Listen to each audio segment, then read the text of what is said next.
Mertua memukuli menantu hingga tewas di kuburan liar. Hingga hari pemakaman, Chen Xiao yang berusia 3 tahun tidak tahu mengapa ibunya meninggal. Para penduduk desa yang menghadiri pemakaman berbisik-bisik, membicarakan kematian ibu Chen Xiao yang tidak wajar.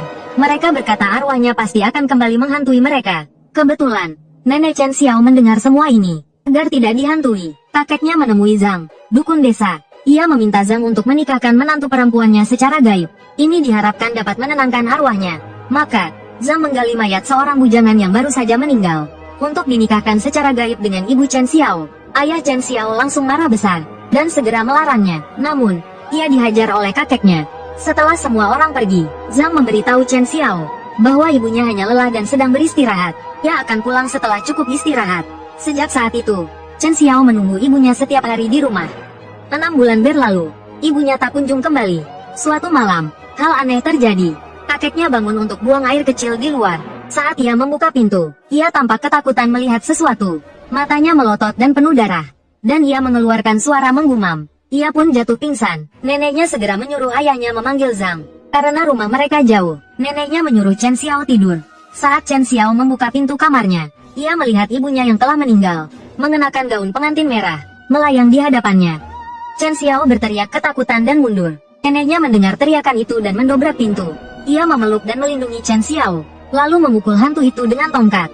Hantu itu mengeluarkan air mata darah, seolah ingin mengatakan sesuatu. Lalu, ia melayang menembus mereka dan keluar. Chen Xiao berlutut, sedih melihat ibunya pergi. Setelah semuanya tenang, Chen Xiao merasa bingung. Mengapa kakeknya selalu membakar kertas uang untuk ibunya, sementara neneknya selalu memukul ibunya semasa hidup? Tapi, mengapa ibunya justru menghantui kakeknya? Neneknya langsung marah dan memukul Chen Xiao. Saat itu, ayah Chen Xiao dan Zhang datang. Zhang langsung tahu bahwa ibu Chen Xiao telah kembali.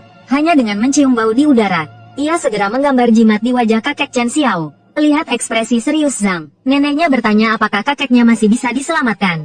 Zhang berkata ada cara, tetapi ia tidak tahu apakah mereka sanggup melakukannya. Neneknya berkata ia akan melakukan apapun untuk menyelamatkan kakeknya. Zhang berkata hantu takut api. Mereka harus menggali mayat ibu Chen Xiao dan membakarnya. Setelah abunya hilang, semuanya akan berakhir. Esokan harinya, ayah Chen Xiao meminta bantuan penduduk desa. Namun, mereka menolak dan melarang ayah Chen Xiao menggali makam ibunya. Mereka berkata itu akan membawa sial. Mengganggu jenazah akan mendatangkan bencana. Melihat penduduk desa tidak mau membantu, neneknya maju dan mulai menggali sendiri.